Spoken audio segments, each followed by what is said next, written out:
Hey guys, spot the difference. It's impossible, right? This just looks so much like a tree. I fear that, long from now, when I'm dead and gone, and just a distant memory of the past, the world will remember me.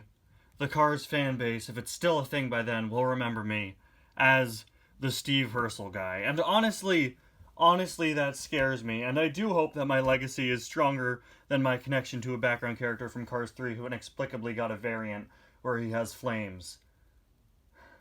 But hey, you know, some days I am kind of the Steve Hearsell guy. Anyway, guys, welcome back to 25 Days of Suggestions 2023. I'm off of school now, and I just keep forgetting what day it is now. It's the 21st, right? Yeah, absolutely insane. Today, we're going to be taking a look at, in my opinion, one of the all-time greatest Cars background characters, Steve Hearsell.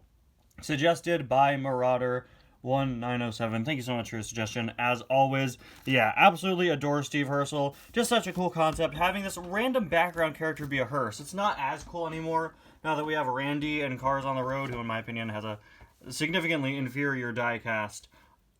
Because he just reuses Steve's model and doesn't even have a new mouth.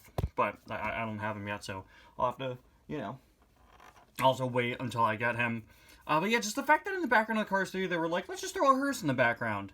And then they made a diecast of him very, very soon after Cars 3. Steve Hearsell came out in early 2019. Steve Hearsell was one of the first ever Cars 3 background characters to get made, and he's one of the strongest ones. It's just so cool. It shows you the amount of dedication in these background artists, right? Designing characters like Steve Hearsell that are so cool, but you only see him like this in the movie. And clearly, other people thought he was cool as well, as this guy was nearly impossible to find when he first came out. I didn't find this guy in the store. My parents actually got me him for my birthday, breaking my one usual rule of I don't like getting new releases online. They had to, because he was so hard to find. I saw him in a store once later on, but yeah, he was rare. I saw his wave several times, but no Steve Hearsell himself. People really, really wanted this guy. And it's clear Mattel really liked him too, because they made a variant of him that has flames. But we're not talking about that one today. But, it's kind of hard to talk about Steve without talking about that. Anyway, day 21, I assume, is going to be Sally, right? We got the Cozy Cone stuff over the past few days, and Sally is our only diecast left. There we go. So, yeah, while this year did have a pretty weak selection for diecasts, again, I assume most of the budget this year went to making almost all new accessories, so I don't really mind as much. At least we got one new release with Doc, and it's always nice to see another release of a mini racer Sally, as she is one of the less frequently done characters in the mini racers line, at least in my opinion. This, of course, is based off of the Snow Day Sally diecast, but since the advent calendars never make new molds, she, of course, is missing her earmuffs. On the side, we've got all these sparkles on her, and also the sort of pinstripes she's got going on, as well as these really, really nice-looking wheels with the hubcaps that are meant to look like snowflakes.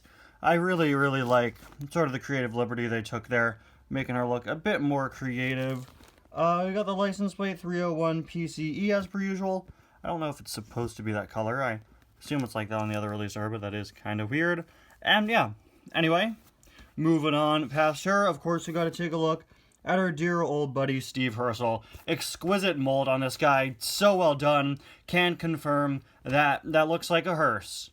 Yep, that's it. That's all I got. But yeah, absolutely love every part of this character design, from the bent inward grille, the little silver sort of rocket design on the hood. I know that's not what that is, but you get what I mean. This thing kind of looks like a rocket.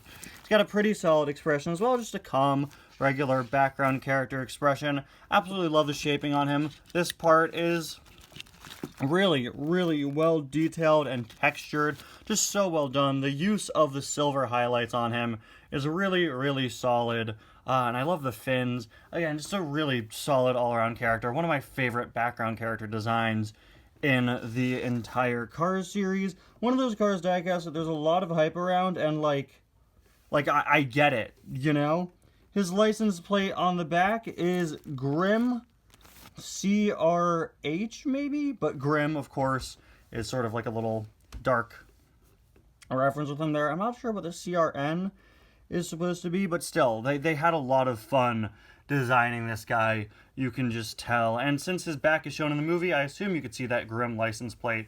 I don't think you can. I think the camera's too far away from him, but I'm saying I assume he was designed with that. But yeah, just such a fun case of a background character that really just goes above and beyond. Steve Hearsell, in my opinion, exemplifies just the amount of creativity that designers can have with a Cars project. To make a background character like this takes so much time and dedication to fully model out this whole accurate hearse design instead of just making another generic background car, you know?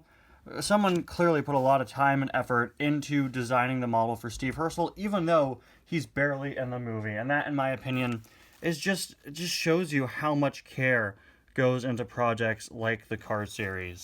Anyway, guys, thank you so much for watching, and we'll see you guys again tomorrow for the next day. Bye now.